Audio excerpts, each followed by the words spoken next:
The third thing is that Vedic astrology is connected to the Vedic yoga worldview. So Jyotish is about bringing the mind to balance, and Ayurveda is about bringing the body into balance. And yoga is the whole system that's connecting us to source. They're based on the same system, the three modes of nature: goodness, passion, and ignorance. And the five elements: earth, water, fire, air, and ether.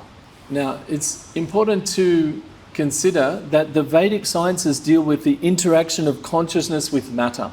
The normal Western science that we use talks about the interaction of matter with matter. So we have the periodic table, hydrogen, helium, all that stuff. And that's talking about how elements interact with other elements. But the Vedic science is talking about how consciousness interacts with matter. Not how matter interacts with matter, but how consciousness interacts with matter.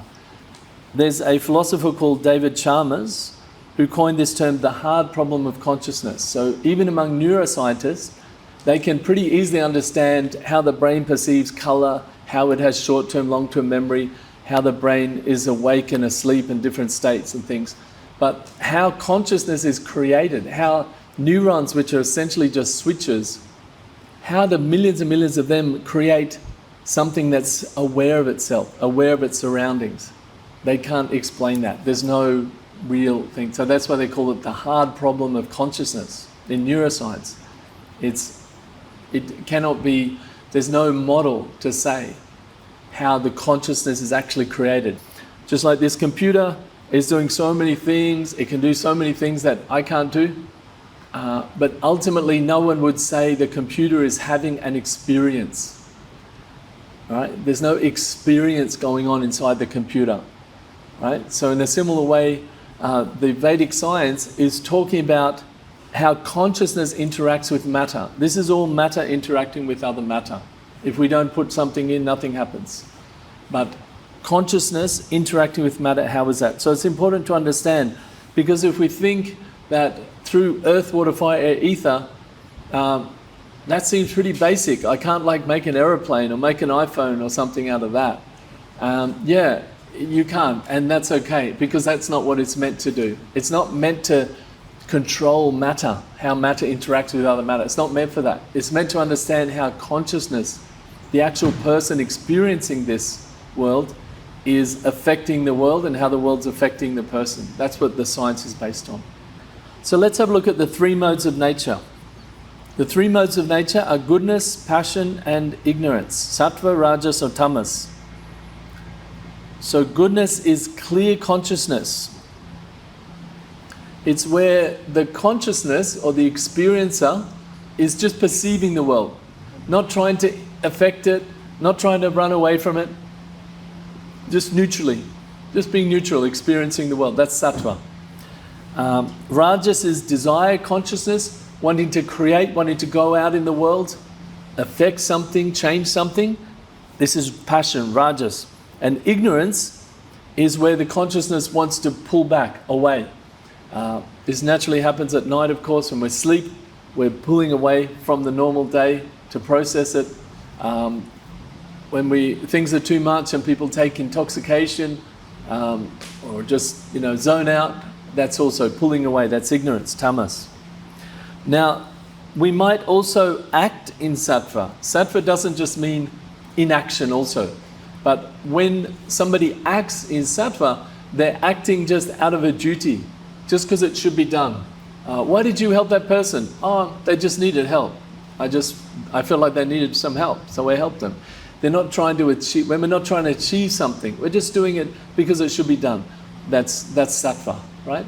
And this is really the whole yogic system, is to try to help us come into that place, the sattva. Sustaining, balanced, truthful. It's truth because it's just what is. It's just perceiving what is. Rajas is creative and rushed, trying to achieve something. And then ignorance is destructive, dull or slow, thoughtless. These are the three modes of nature. And just like we have the three primary colors, red, yellow, blue, and they mix to make hundreds and hundreds of other colors, similarly the three primary modes, they mix in different combinations, right? So just like we have here where we see the beach, we might be walking along the beach, right? Now, what is the mode? What's the primary mode of that environment? Right? We're not trying to achieve something, we're just there experiencing. It's very sattvic, right? It's very clean, it's nice, early in the morning. Now, what if we're talking with a friend while we're walking along about some business project, some idea, some project that we're going to do, we're going to achieve something and make this and make that? What mode is that? Passion or rajas, right? All right, so the environment is sattvic. The subject of the conversation, the planning is rajasic. And then what about if that, what we're going to create is something that's going to protect the environment, protect people, make the world a better place, and we're not going to make much money out of it, but we're just doing it as of duty because we should be doing? Sattva, right? So we have a sattvic environment, a passionate creating, we're going to create something, but then that what we're creating is sattvic. What if what we're creating is going to destroy the environment and hurt a lot of people, but it doesn't matter because we're going to get rich? Tamas and rajas, right? Rajas, we're trying to achieve something. Tamas, because we're destroying something. So there's a mix of tamas and rajas in with our rajasic planning in the environment of sattva. You get the idea? So everything we do has multiple modes going on, right? It's not a, what's that word? Not fundamentalism. What's that word where it's like reductionism, right? It's not a reductionism. It's an expansionism. There's unlimited combinations of these modes every day working in our thoughts, in our actions, in our speech, all these different things.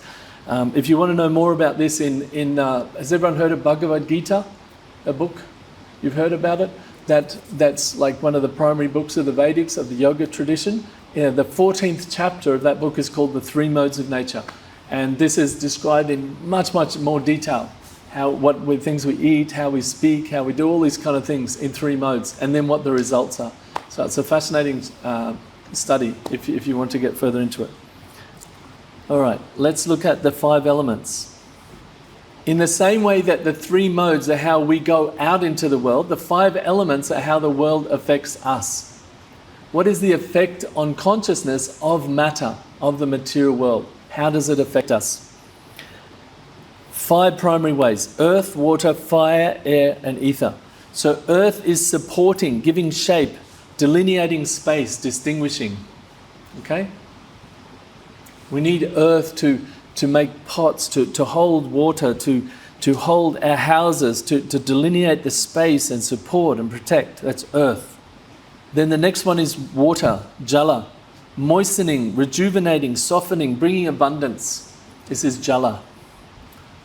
The elements are called the tattvas also. So jala tattva. Fire or agni is illuminating, explaining, giving meaning, digesting.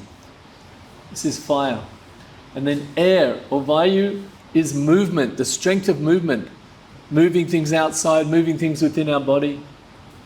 This is air element. And then ether is the space that all of this happens within. Ether means space, akash. So if we look at, let's give an example. If we look at this steel girder here that's holding up this building, what is the predominant effect on our consciousness? How does this affect our consciousness? Is it earth, water, fire, air, or ether? Earth, isn't it? Right? It's delineating the space. We're not sitting out in the field. We're sitting here inside the building. It's supporting the roof. Exactly, right? Now, what if we took some of that steel girder and we heated it till it was red hot? Then what would be the predominant effect on our consciousness? Earth, water, fire, air, or ether? Fire, right? We could actually cook with it. We could illuminate a dark place, so it's affecting fire. Now, from a Western point of view, scientifically, it's the same thing. Fe2 plus or whatever alloy that they've made this steel beam out of. But from the Vedic point of view, it has a different effect on consciousness. So that's an example of how the Vedic science is about how does this material world and what's going on, how does it affect our consciousness? How is it affecting us ultimately? For the Western science, it's still iron. It may be in a different state, solid, liquid, gas, but it's always iron. That's the element. But when we talk about the elements, In Vedic science, we talk about what's the effect on consciousness. Is it illuminating? Is it supporting? Is it moistening? Is it bringing movement? Right? That's the difference in the sciences.